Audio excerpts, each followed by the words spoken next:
Bienvenidas y bienvenidos a La Vida que Habito, un programa destinado a indagar en el vasto y maravilloso mundo del yoga a través de las diferentes visiones de nuestros invitados e invitadas.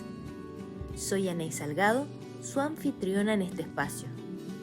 Hoy, en nuestro sexto episodio de la temporada Explorando el Yoga Iyengar, tenemos el privilegio de contar con Cristóbal Altamirano Honorato, un destacado profesor certificado de Yoga Iyengar con más de 19 años de experiencia.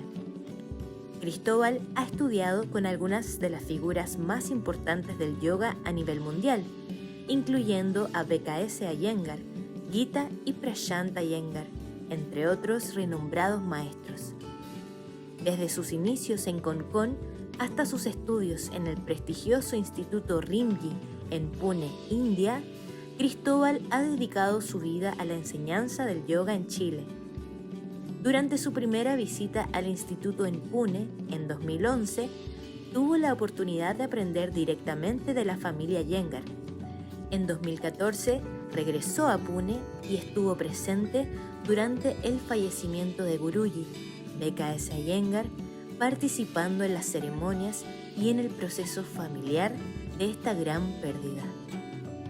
A su regreso a Chile, Cristóbal y su mujer, Natalia Llanedel, fundaron Yoga Arte, la primera escuela dedicada a la enseñanza de Yoga Iyengar en Konkón.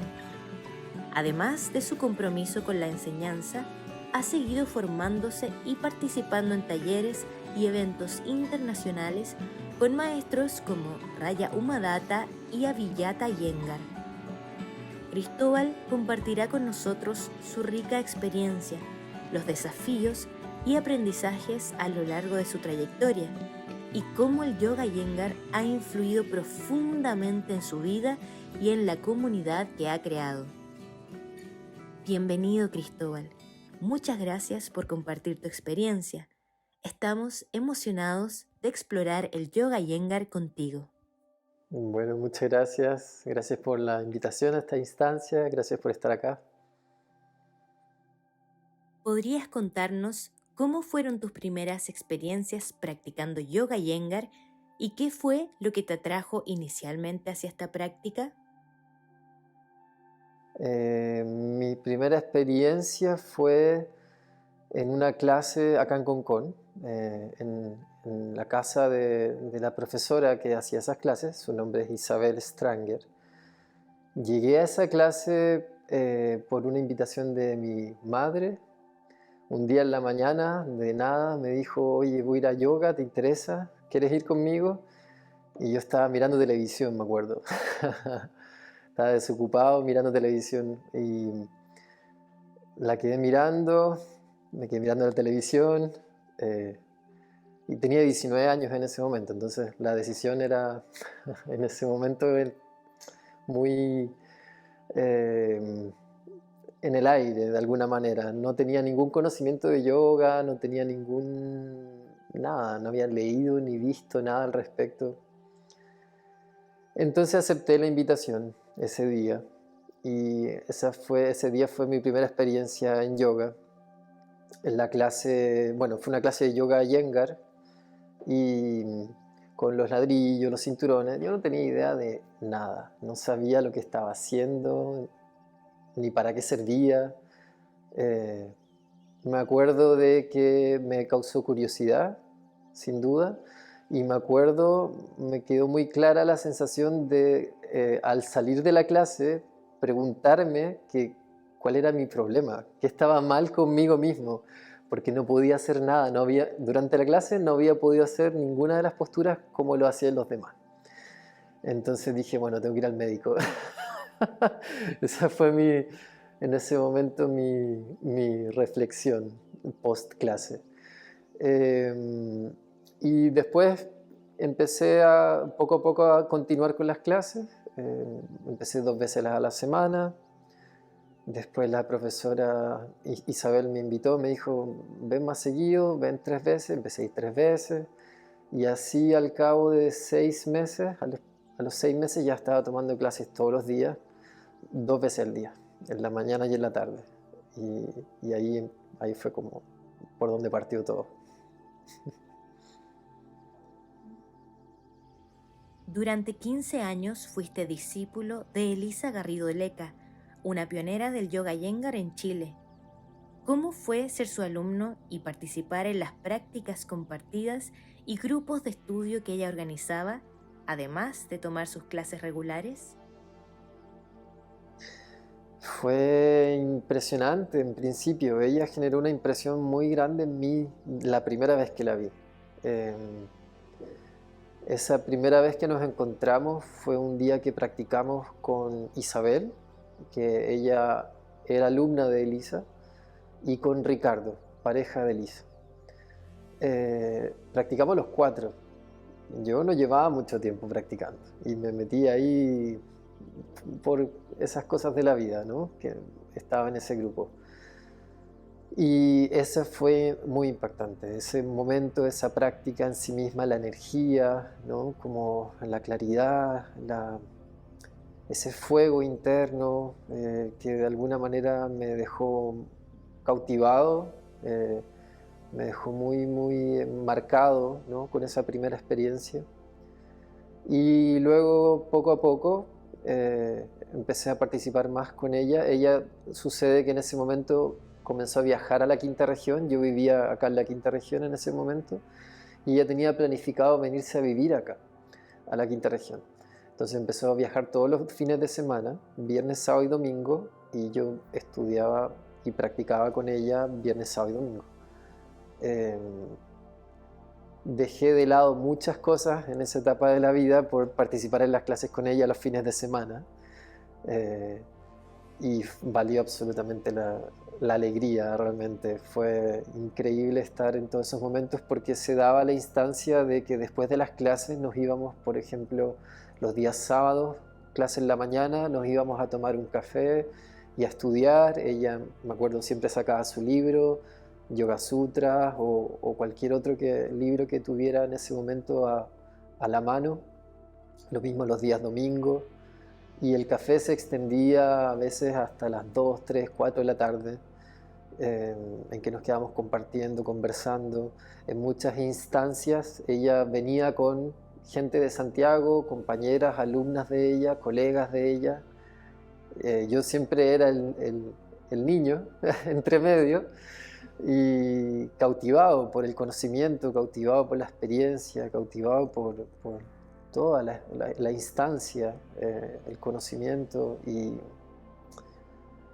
y así fue como poco a poco empecé a acercarme más y más a ella. Ella de alguna manera me recibió en ese grupo también, me abrió las puertas a eso, y realmente un espacio de aprendizaje, de conocimiento que viene, siento yo, de su disciplina, de sus tapas, ¿no? Como de ese fervor y para mí la palabra es ese fuego interno, ¿no? De la disciplina, de la práctica, de aprender, de estudiar, de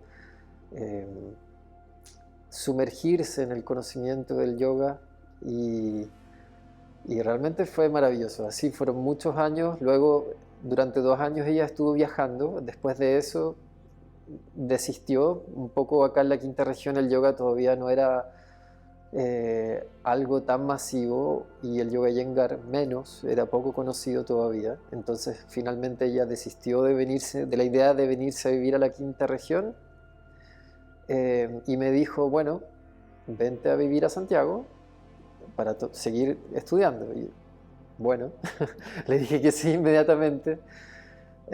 Así que me fui a vivir a Santiago, y para seguir los estudios, las prácticas en la mañana temprano. Después nos íbamos a un café a estudiar y después a la clase de la 1:30 en el huerto. Entonces prácticamente era estar con ella cerca lo más posible, compartiendo, aprendiendo, viéndola. Me acuerdo que el hecho solo de verla, expresarse en las clases, dirigir la clase, corregir, enseñar, eso para mí era ya un gran ejemplo y una manera de aprender también, ¿no? Eh, Muy profunda experiencia, sin duda.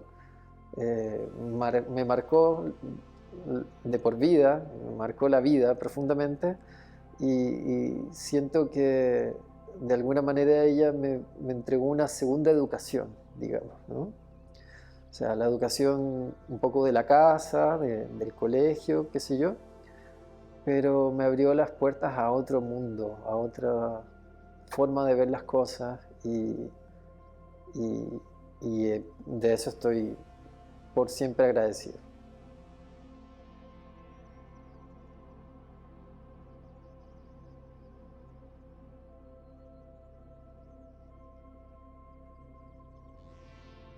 ¿Cómo fue tu experiencia estudiando en el Rimji y qué impacto tuvo en tu práctica de yoga? Bueno, Elisa me presionó mucho a viajar a India. Ella misma me decía, tienes que ir a Pune, tienes que ir a Pune. Yo la conocí cuando ella llegó de Pune, el- de su primer viaje en Pune, que fue, ella estuvo allá el 2006, si no me equivoco. Y yo la conocí 2 semanas después de que había llegado. Entonces venía con toda esa energía, ¿no? Y, y permanentemente me insistió que tenía que ir. Mm, Me pasó además de que con Isabel, me acuerdo que ella me prestó una vez un libro que era El árbol del yoga, que tenía la foto de Guruji. Y me acuerdo que leí el libro y lo encontré increíble y le pregunté a Isabel, ¿no? Como, ¿él está vivo? Y me dijo, sí. Y dije, yo lo quiero conocer. Y ese momento, en esa instancia, se me planteó en mi cabeza la convicción de querer ir para allá y comencé a generar todo lo que necesitaba para poder llegar.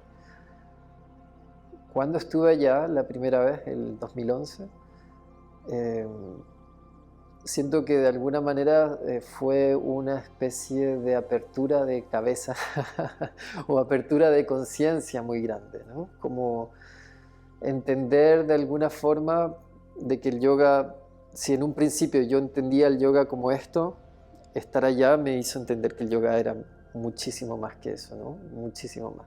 Muy amplio y muy extenso, muy vasto en conocimiento y que lo que yo conocía era muy poquito realmente. Entonces, en el simple hecho de estar allá, primero que todo me hizo ver es que las posibilidades eran mucho más de las que yo creía que eran, de las que yo conocía, y, y luego el impacto, ¿no? De conocer a Guruji, de conocer a Gita, a Prashant, de verlos también, escuchar lo que decían, escucharlos hablar, verlos practicar sus asanas. eh, Impactante realmente, ¿no? Como experiencia de vida, conocer a ese calibre de personas, de seres humanos, de yogis, y sin duda que me permitió ver la práctica de otra manera después de eso, eh, en un grado de profundidad distinto y con una comprensión del yoga distinto en el sentido de que el yoga se mostró en ese momento para mí como en diferentes capas, ¿no? Como entendiéndolo en distintas profundidades, como en distintas frecuencias, incluso al ver, por ejemplo, a Gita enseñar, al ver a Prashant enseñar, que son enseñanzas distintas. Sin embargo, en cierta apariencia diferente o en cierta forma diferente, pero hablando de lo mismo. Me acuerdo que Prashant en algún momento mencionó, eh, yo enseño lo que Guruji trataba de decir o trata de decir, ¿no? Y yo decía, pero la clase de Prashant es tan distinta a como en algún momento enseñaba Guruji o como, de nuevo, como Gita enseña.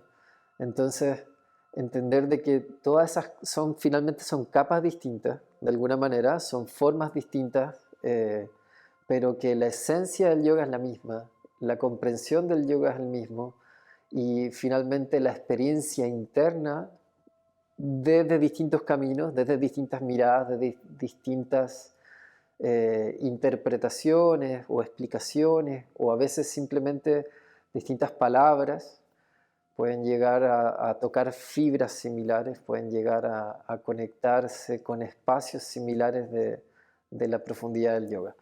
Así que sin duda que la experiencia de haber estado allá fue muy, muy relevante en mi comprensión del yoga, sin duda. ¿Podrías compartir alguna anécdota de tu paso por el Rimji? Em,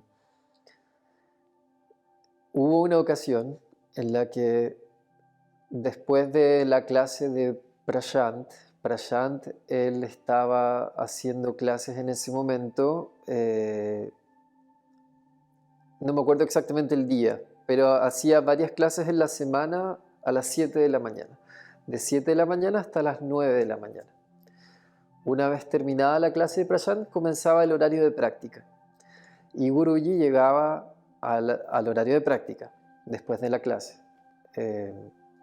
Llegaba a eso de las 9, 9:10, 9:15, más o menos cuando la gente de la clase anterior se había retirado de la sala.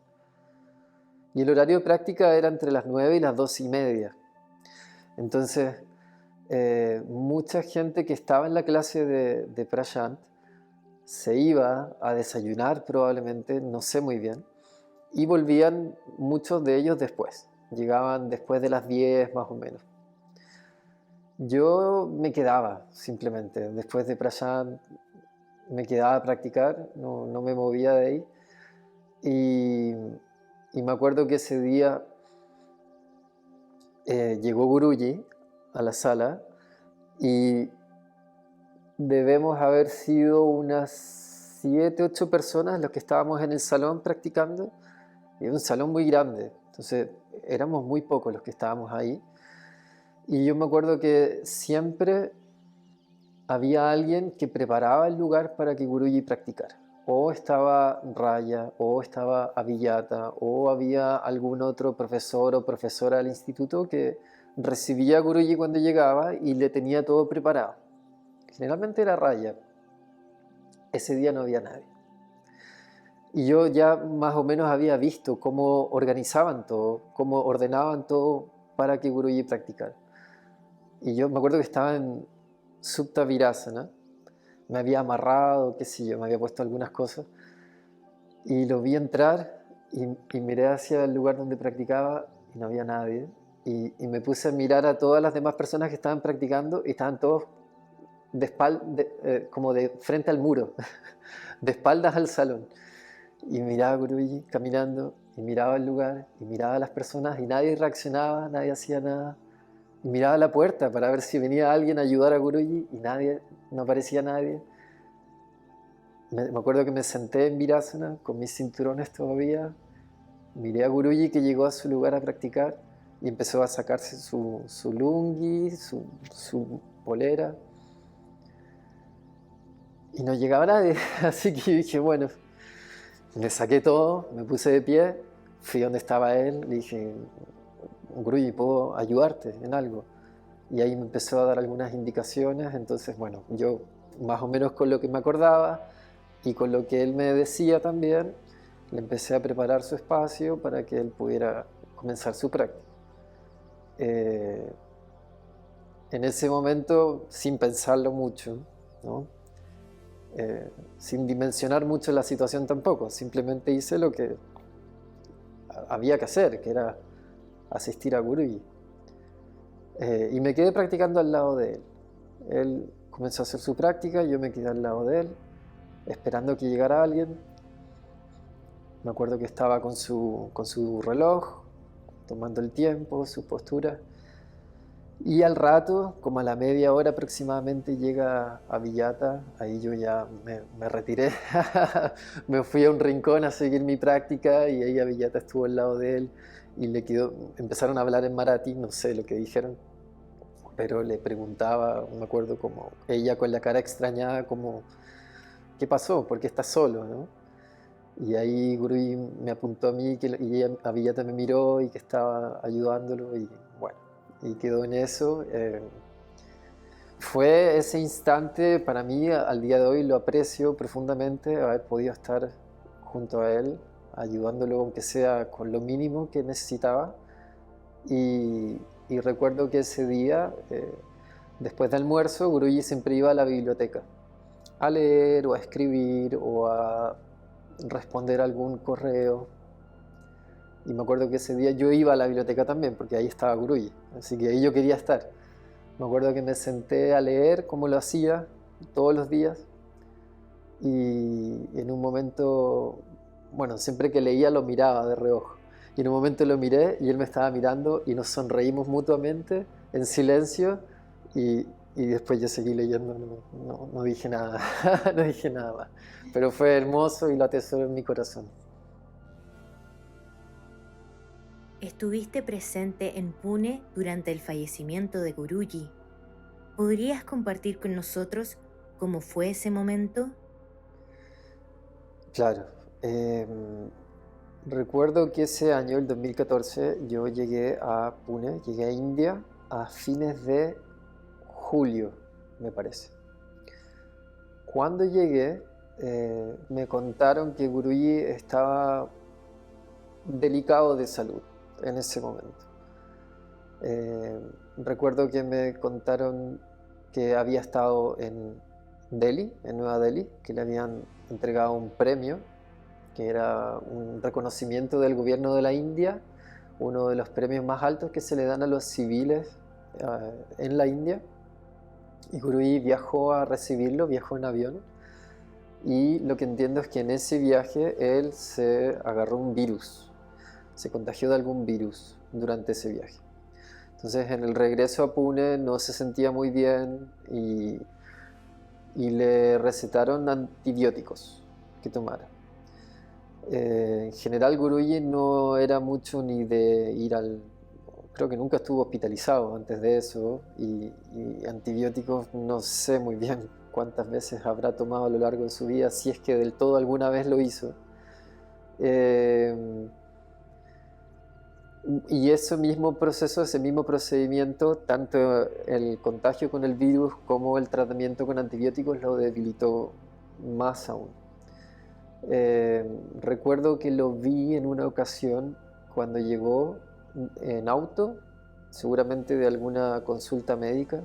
Obviamente todo esto, para quienes estábamos ahí asistiendo a clase,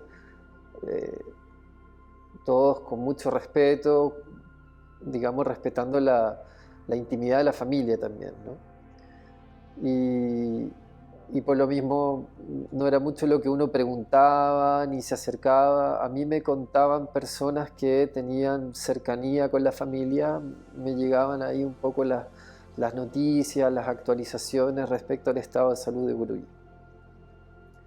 Entonces recuerdo que lo vi una vez que llegó de vuelta en auto y el auto se estacionó justo al frente de la puerta de su casa, que su casa y el instituto están de frente, ¿no? Entonces hay un espacio no tan ancho entre medio. El vehículo se estacionó ahí y entre dos personas lo ayudaron a bajarse del vehículo. Me acuerdo haber visto su color de piel distinto. Y esa fue la primera oportunidad que lo vi cuando llegué ese año, el 2014. Y la segunda vez que lo vi fue un día que salimos de una práctica y él estaba sentado afuera de su casa junto con Abhijata. Y estaba de alguna manera, lo que yo entendí es que él estaba ahí como para saludar un poco, ¿no? O para que lo saluden de alguna manera las personas que estaban asistiendo a clases. Yo salí con un amigo del instituto, nos encontramos de frente con Abhijata y con Guruji, obviamente hicimos nuestra reverencia en el lugar, ni siquiera nos acercamos, no quisimos ser invasivos y Guruji nos levantó las cejas para saludar. Y yo ya con eso suficiente nos retiramos. Me acuerdo que Abhijata estaba al lado de él, sonriente también, recibiendo a las personas en ese momento. Y esas fueron las dos veces que lo alcancé a ver en ese momento, con vida. Luego, a los días, nos contaron que lo habían hospitalizado. Y no me acuerdo bien si alcanzó a ser 1 o 2 semanas que estuvo hospitalizado hasta que falleció. La noche que falleció, porque recuerdo que fue eso de las 2 de la mañana, si no me equivoco, Usha Devi, profesora de Rishikesh, llegó a tocarme la puerta porque éramos vecinos donde nos alojábamos. Me tocó la puerta y yo supe, era mitad de la noche, si me estaban tocando la puerta era porque algo había pasado. Así que abrí la puerta y me dijo que Guruji había dejado su cuerpo y que nos teníamos que preparar porque lo estaban velando en su casa para que fuéramos para allá. Así que nos preparamos y a eso de las 7 de la mañana nos fuimos al instituto, a la casa de Guruji. Estaba la familia ahí, me acuerdo que estaba Villata en la entrada, en la puerta, recibiendo a quienes llegaban. Inmediatamente, como en el hall de entrada de la casa, estaban sentadas las hijas. Me acuerdo que estaba Gita, obviamente todos muy emocionados en ese momento, y me acuerdo que entré a la casa y Gita se puso de pie, estaba sentada, se puso de pie y me hizo como una señal para que entrara a la habitación que estaba al lado donde estaba Guruji. Y entré hacia el costado y claro, estaba Guruji sobre una especie de cama como de hojas de palmera, entrelazadas, entramadas, y arriba de eso había una frazada, como una frazada de yoga.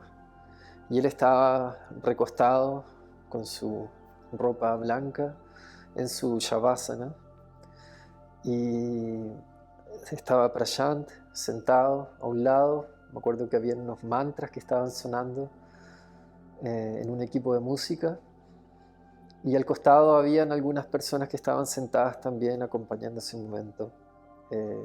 Y ahí tuve la oportunidad de nuevamente hacer una reverencia a Guruji, y luego me retiré de la habitación porque había más personas, ¿no?, que estaban pasando.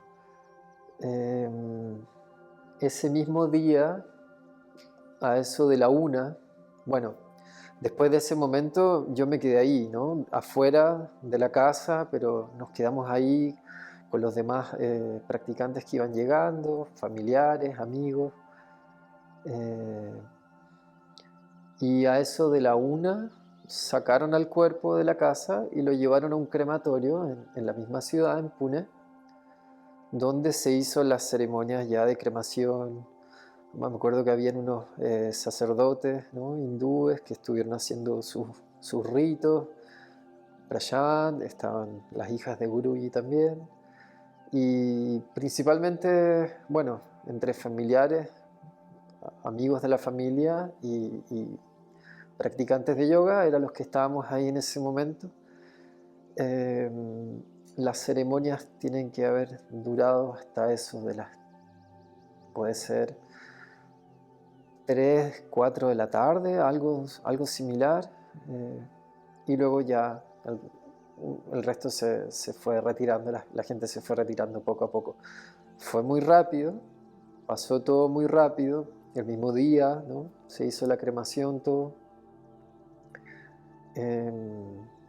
Por lo mismo hubo mucha gente que no alcanzó a llegar a esa instancia. Sin embargo, luego hubo 12 días de duelo, digamos, en los que la creencia indica que son 12 días en que el alma está en el lugar. Entonces se le acompaña con velas, inciensos, mantras, cantos. Y en el instituto, en el salón del instituto, se armó un altar sobre la plataforma donde uno podía ir y estar ahí, sentarse. No hubo clases, se suspendieron las clases durante esos días y uno se podía ir a sentar y, no sé, a leer o a simplemente meditar un rato. Me acuerdo que vinieron de una escuela, unos jóvenes como de una escuela de Vedanta probablemente, y estuvieron haciendo sus cantos, sus recitaciones, Me acuerdo que vino también un grupo de mujeres a hacer vayans, cantos devocionales, y también muy hermosos esos cantos. Yo fui todos los días. Estaba, estaba en ese momento obviamente choqueado por la situación, obviamente muy emocionado por la situación. Y hubo mucha gente, extranjeros, que se fueron a otros lugares, aprovecharon de ir a viajar o pasear por otras partes, pero yo quería estar ahí, simplemente. Y iba todos los días, me iba en la mañana, tal como si me hubiera ido a practicar, pero me iba a sentar ahí en el salón. Me acuerdo que iba con Usha Devi también, íbamos los dos juntos. Ella se llevaba sus sutras o se llevaba el Bhagavad Gita y se sentaba a leer.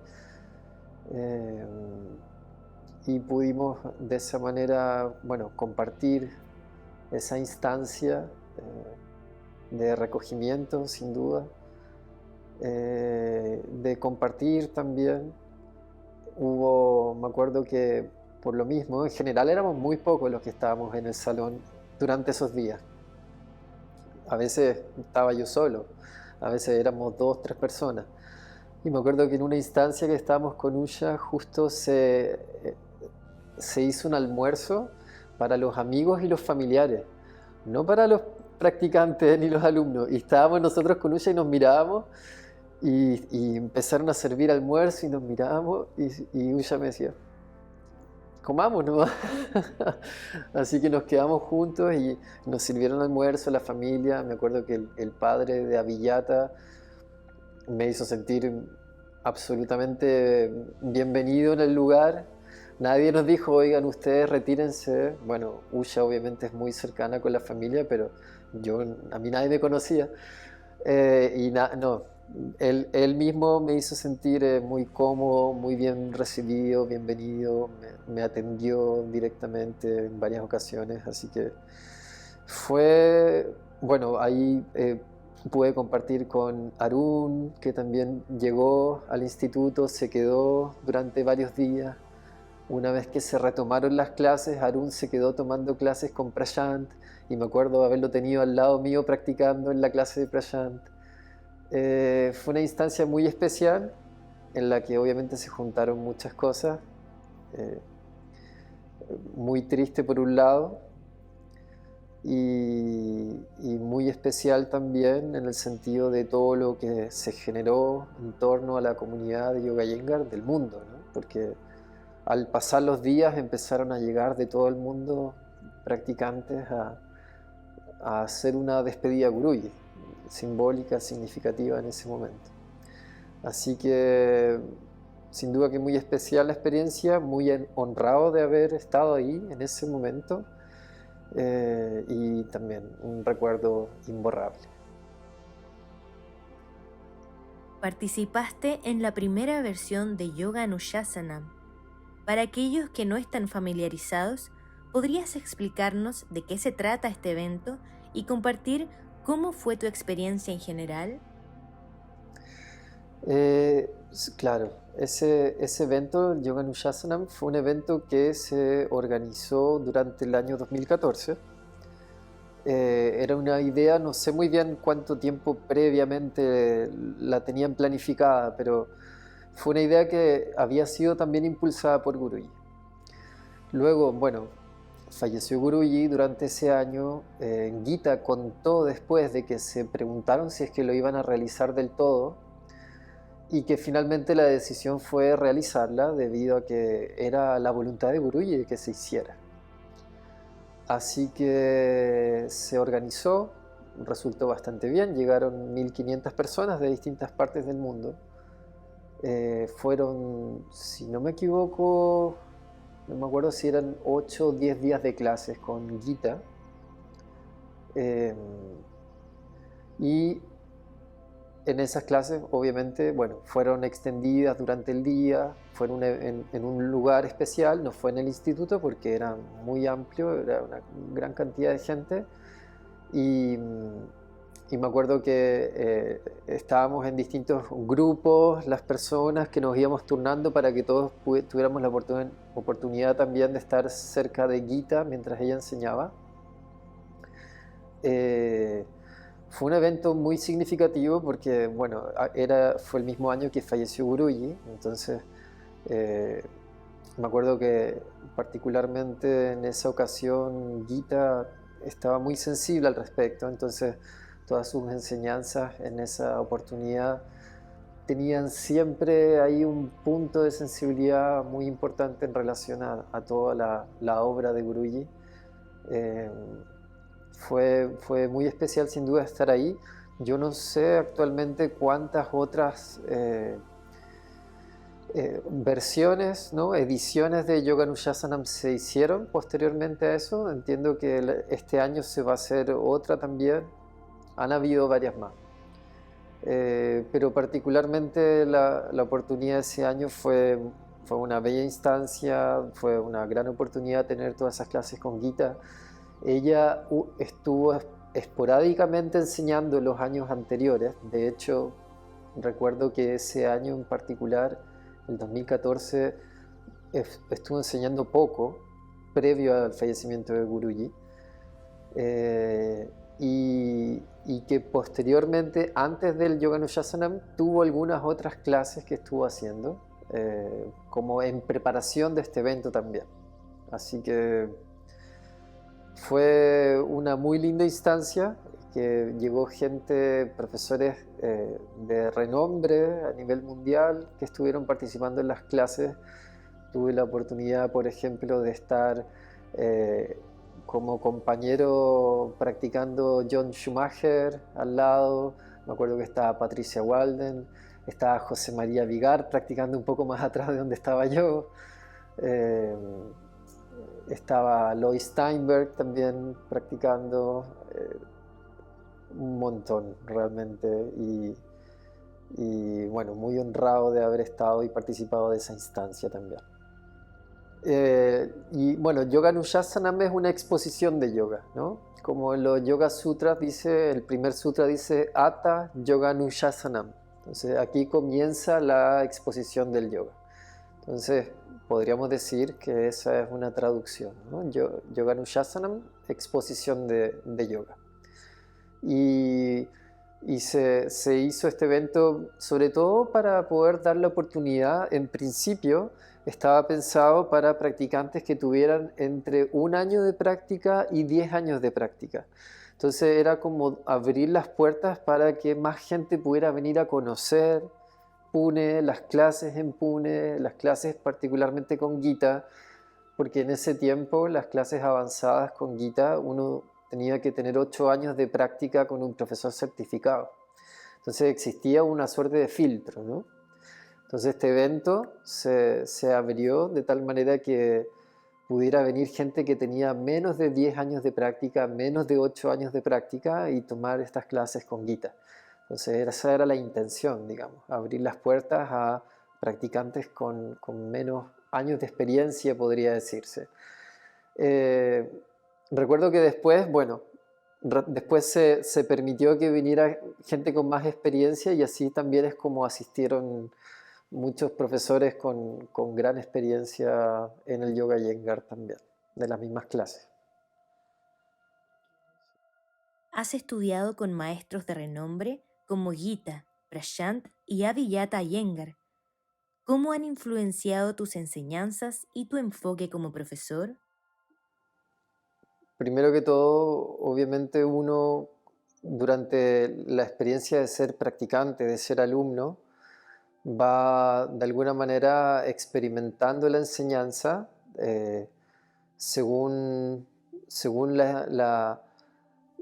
el color, el tinte, la textura que cada profesora, cada profesor va entregando, ¿no?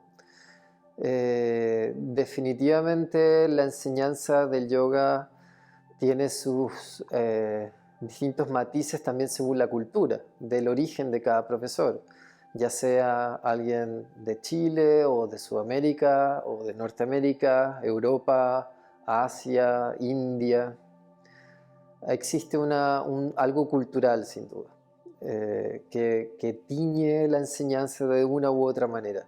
Si bien el yoga no es algo que tenga un origen, digamos, o sí tiene un origen, obviamente, a lo que voy es que no necesariamente está hecho o está dirigido solamente a una cultura en particular o a alguna creencia, religión en particular, sino que el yoga está hecho para ser practicado por cualquier ser humano en cualquier parte del mundo.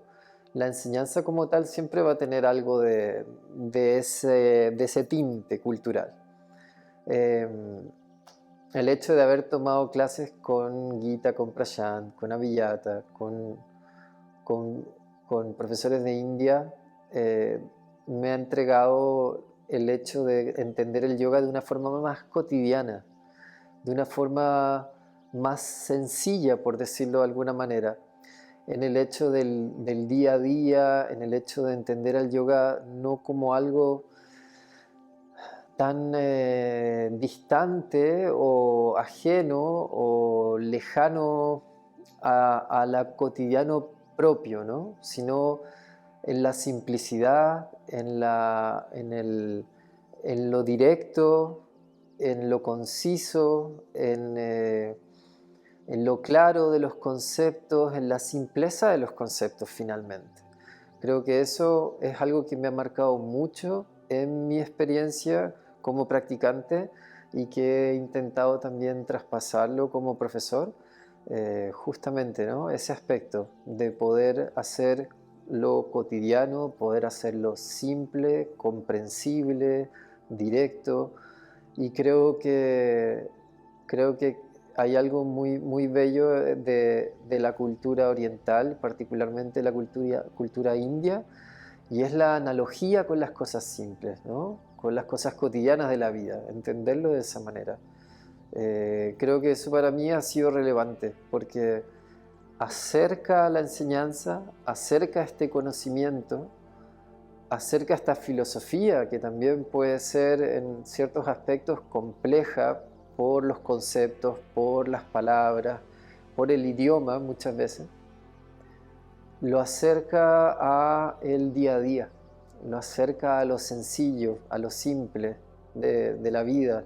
Y eso creo que es muy importante porque lo hace mucho más amigable para quienes recién están conociendo todo esto, para quienes por primera vez empiezan a exponerse a lo que es el yoga. Así que creo que sin duda que eso me ha marcado bastante en mi enseñanza. ¿Cómo ha sido tu proceso de certificación en el yoga Iyengar?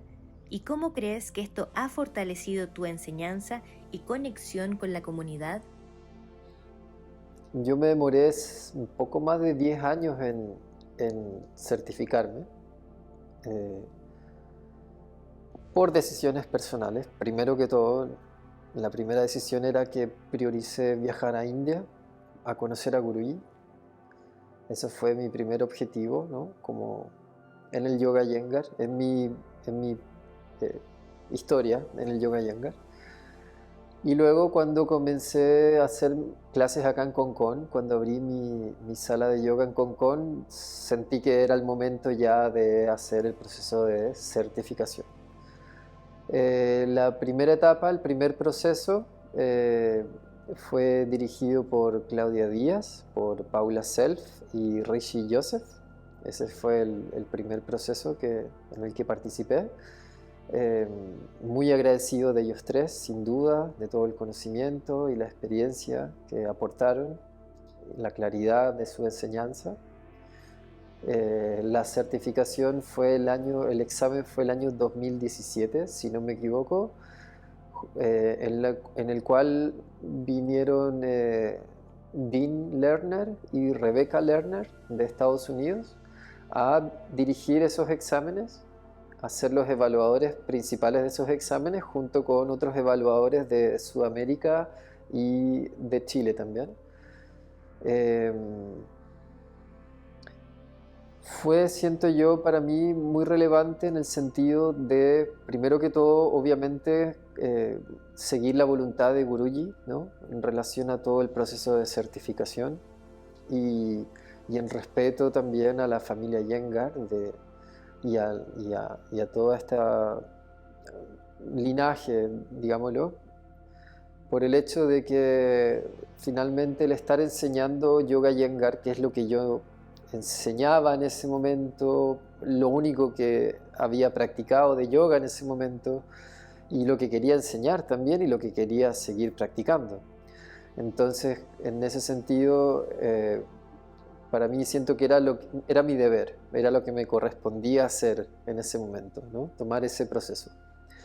Del cual estoy muy agradecido de la experiencia, me permitió crecer como profesor, me permitió dar un paso adelante en mi enseñanza también. Creo que sin duda fue un gran aporte en términos metodológicos, de comprender la metodología, de comprender la enseñanza y así también poder entregarle a mis alumnos una enseñanza más clara y más comprensible, que pedagógicamente les pudiera ir dando etapa por etapa los elementos y las herramientas que necesitaban mis alumnos en ese momento, ¿no? Al día de hoy obviamente sigue siendo una base fundamental de mi enseñanza, todo lo aprendido durante esos procesos. El último proceso de certificación fue este año 2024, en mayo, el nivel 2. Hubo un cambio durante estos últimos años de todo el proceso de certificación, de los niveles, etc. Que se dio a raíz de, bueno, obviamente la partida de Guruji. Comenzó a revisarse todo este proceso, cómo se estaba haciendo, y junto con Gita en su etapa, Abhijata, Prashant, fueron sacando cosas en limpio en ayuda de la comunidad de todo el mundo, según la experiencia de todos estos años haciendo distintos procesos de certificación. Y el último que di fue ahora en mayo del 2024, del cual también con Claudia Díaz, quien fue mi mentora y que también valoro muchísimo, atesoro profundamente todo el conocimiento, la experiencia, el aprendizaje de estos años preparatorios.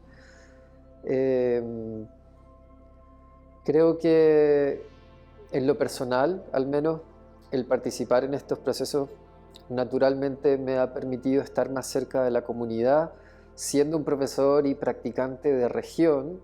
En las regiones en general, Yoga Iyengar son comunidades pequeñas en comparación con lo que es en Santiago, por ejemplo. Entonces, me ha permitido mantener una cercanía, una proximidad, un lazo, un nexo. Obviamente otras instancias también, pero sin duda que el formarse y el estar continuamente aprendiendo además, porque más allá de prepararse o estudiar para un examen, finalmente como profesor de Yoga Iyengar uno está comprometido a estar permanentemente formándose, permanentemente estudiando, permanentemente aprendiendo, como algo ético, ¿no? Como un concepto ético de la misma enseñanza. Y en particular en relación a mi enseñanza y a mi comunidad acá también es como un logro de todos de alguna manera, porque, y se los he dicho a mis alumnos, que ellos fueron, sin saberlo muchas veces, fueron sujetos de experiencia en relación a mis estudios, ya que tenía que poner en práctica aquello que tenía que desarrollar para las examinaciones. Así que sin duda que ha sido un proceso muy valioso, que evidentemente a quien aspire a ser profesor de Yoga Iyengar o esté en el camino de prepararse para dar clases o esté dando clases, sin duda que es un proceso de enriquecimiento, es un proceso de crecimiento también y de fortalecimiento de la enseñanza y finalmente también de la comunidad, ¿no? Porque somos individuos que integramos una comunidad, una sociedad también, Entonces, el crecimiento del individuo también ayuda a fortalecer las bases de la comunidad. Abriste la primera escuela dedicada al yoga Iyengar en Concón. ¿Cuáles fueron los desafíos y logros más significativos al introducir esta práctica en una comunidad donde no era tan conocida? Llevo 9 años acá en Concón. En la quinta región, aproximadamente 18 años enseñando. Pero en Concón 9 años. Cuando llegué a Concón a enseñar, abrí mi sala de yoga acá en Concón el 2015. No había yoga Iyengar acá. Había estado previamente Isabel, que fue la profesora que me enseñó acá en Concón, pero ella estuvo durante un lapso de tiempo, no estoy seguro, habrán sido unos 2 años aproximadamente, haciendo clases en su casa en un lugar pequeño. Tenía pocos alumnos en ese momento, el yoga en ese momento no era tan popular. Entonces, cuando llegué acá a Concón en el 2015 y abrí la sala de yoga Iyengar, era para la gente extraño, por lo menos. Era que por qué la frazada, que por qué me tengo que poner un cinturón, que para qué sirve la silla, ¿no? Un poco fue en ese principio arduo en el sentido de tener que explicar cada detalle, pero a la vez también fue una gran experiencia el hecho de me sentía en ese momento como abriendo camino un poco, guardando todas las proporciones. De alguna manera podía sentir lo que sintió Guruji cuando comenzó a enseñar en Pune, de que era muy difícil realmente que el yoga fuera aceptado como una materia seria, ¿no? En esos tiempos, por lo menos según todo lo que relataba Guruji, y que lo trataban de loco, etc. En algunos momentos me sentía parecido aquí en Concón, cuando empecé a enseñar también, ¿no? Porque si bien existían otros tipos de yoga, muchas veces las posturas las hacían de otras maneras, ¿no? O tenían otros enfoques. Entonces trataba de explicar el enfoque, el porqué de las cosas, por qué la frazada, por qué el ladrillo, etc. Tratar de dar a entender cada una de esas cosas fue una labor de mucha paciencia, sin duda, perseverancia también. En un momento recuerdo que en las clases de la mañana yo arrendé una sala que antes había hecho clases ahí una profesora de Kundalini Yoga, y ella me había dicho: las clases de la mañana a mí nunca me funcionaron, así que no te lo recomiendo. Y yo dije, bueno, voy a intentarlo. Estuve 6 meses con 2 personas en el horario de la mañana y dije, bueno, vamos a seguir intentándolo. Y ya al cabo de estos 9 años, hoy en día el horario de la mañana hay entre 15 y 20 personas promedio en las clases. Se fue armando poco a poco un grupo. Al principio, de nuevo, principalmente paciencia, perseverancia y fe. Mucha fe en el yoga Iyengar, mucha fe en este sistema que desarrolló Guruji, que de alto valor y riqueza en el aprendizaje del yoga. Y también yo mismo viéndome desafiado a seguir estudiando, seguir aprendiendo, seguir adquiriendo herramientas para poder entregar estos conocimientos a una comunidad que recién empezaba a exponerse a qué es el yoga Iyengar. Felizmente, a lo largo de estos años, esa comunidad ha ido creciendo. Hoy en día es un grupo amplio de practicantes, no sé exactamente el número, pero la mayoría de las clases se llenan de gente que viene con mucho entusiasmo a practicar, de los cuales muchas personas hoy día, o al menos un grupo de quienes han venido durante estos años, hoy en día se han certificado y son profesoras de yoga Iyengar también, han abierto sus escuelas de yoga en otras partes de la quinta región. gente que ha participado en las distintas convenciones, que hoy en día son parte de la Asociación Chilena de Yoga Iyengar. Entonces siento que de alguna forma he ido aportando con mi granito de arena desde región, desde Concón, y de nuevo, con mucha alegría, con mucho entusiasmo, muy agradecido también de, de todo cómo se ha ido gestando y viendo de que con esa fe y esa perseverancia todo va floreciendo como tal. Donde el yoga de alguna manera llega, donde el yoga toca los lugares, florecen cosas maravillosas. Así que muy agradecido de todo eso. Fundaste Yoga Arte en Concón junto a tu mujer. ¿Cómo ha sido la experiencia de dirigir y desarrollar esta escuela en colaboración con Natalia, tu compañera de vida y práctica? ¿Y por qué decidieron bautizar la escuela con ese nombre? Vale. Bueno, primero todo esto se gestó cuando estábamos en India. De hecho, en el Yoga Anushasanam.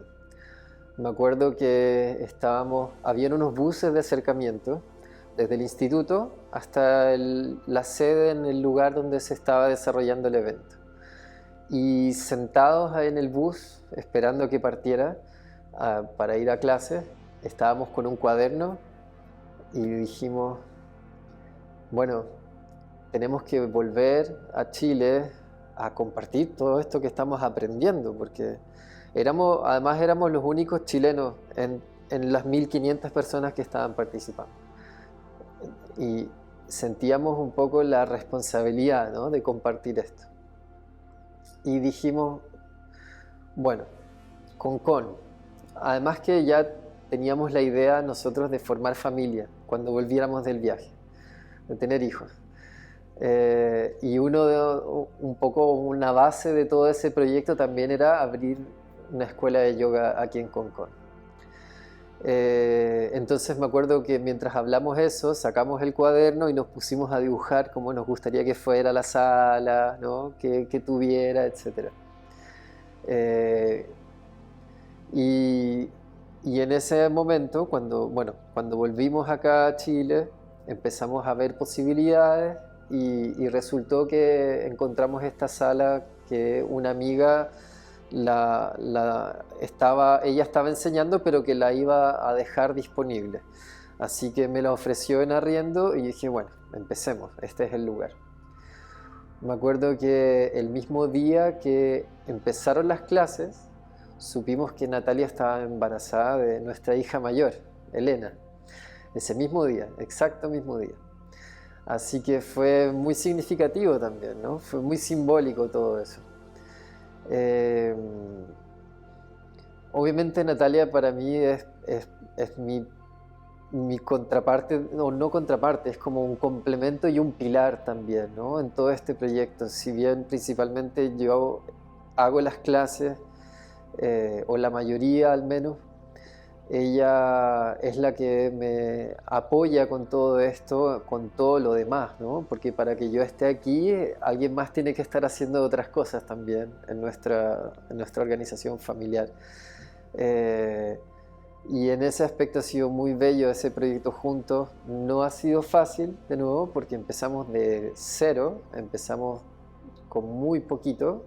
Me acuerdo que tenía como 3 o 4 cojines, 6 ladrillos, tenía como 6 mantas también, tenía 2 o 3 sillas, no tenía mucho más que eso, pero teníamos las ganas, teníamos el coraje, teníamos la fe, queríamos, realmente era un sueño armar este proyecto acá en Concón.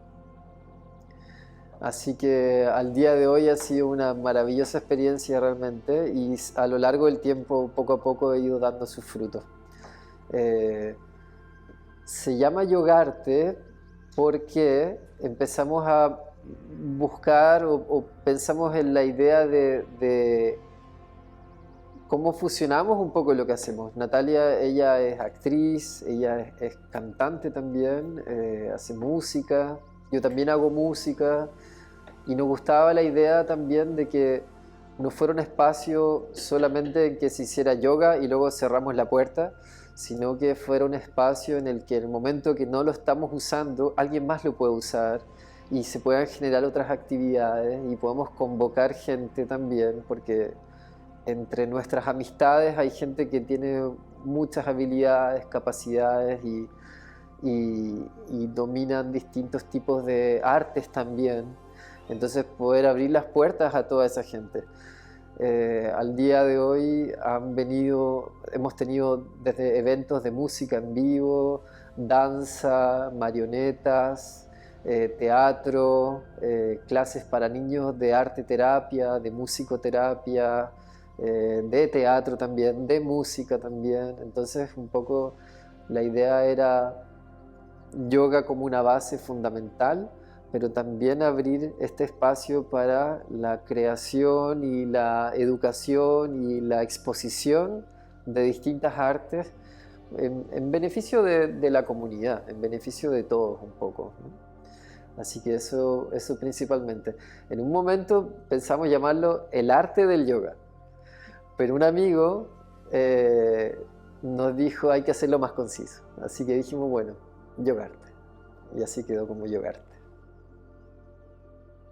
Para ir finalizando, más allá de las definiciones que encontramos en la literatura, ¿qué significa para ti el yoga? El yoga para mí es vida, es un proceso de crecimiento, un proceso de sanación, una herramienta de sanación y de crecimiento, de evolución. Quizás en una palabra es integración, en el sentido de que uno aprende poco a poco a trazar, a vincular, a entrelazar, a conectar distintas capas, desde lo corporal hasta lo mental, lo emocional, ¿no? Como lo consciente y lo inconsciente, a vincularse con espacios internos más profundos, a vincularse con esencias más profundas. Es para mí también una forma de conocer el ser, conocer la naturaleza interna, profunda de cada uno. Para mí es una manera también de desarrollo del individuo, ¿no? De desarrollo humano y en ese sentido sin duda que a medida que el individuo se desarrolla, el individuo evoluciona, se culturiza, también es un aporte para la sociedad, ¿no? Si queremos una sociedad saludable, los individuos tienen que estar saludables. Entonces, creo que el yoga es una herramienta muy potente para el desarrollo del individuo, ¿no? Y en ese sentido, el desarrollo de la sociedad también. Es una manera de conocerse a uno mismo, conocer la naturaleza de la existencia también. Y también es una manera para mí de vivir la vida de una forma más consciente, vivir la vida de una forma más deliberada también, intencionada, vivir el momento a momento, vivir con más plenitud. Para mí eso es sin duda el yoga en sus distintas quizás definiciones que yo podría dar. Sí, eso. Hemos llegado al final de este capítulo de La vida que habito. Quiero expresar mi más profundo agradecimiento a Cristóbal por abrirnos las puertas de su escuela Yogarte en Concón y compartir su inspiradora trayectoria. Ha sido un verdadero viaje conocer su dedicación y pasión por el yoga Iyengar y cómo ha influido de manera tan positiva en su comunidad. A ti, que te has quedado con nosotros hasta el final, gracias por acompañarnos en esta entrevista tan intensa y emotiva. Espero que, como yo, hayas encontrado inspiración y aprendizajes valiosos en las palabras de Cristóbal. Tu apoyo y entusiasmo me motivan a seguir compartiendo este hermoso camino del yoga. Nos vemos en el próximo episodio de La Vida que Habito. Hasta entonces, cuídate y sigue practicando.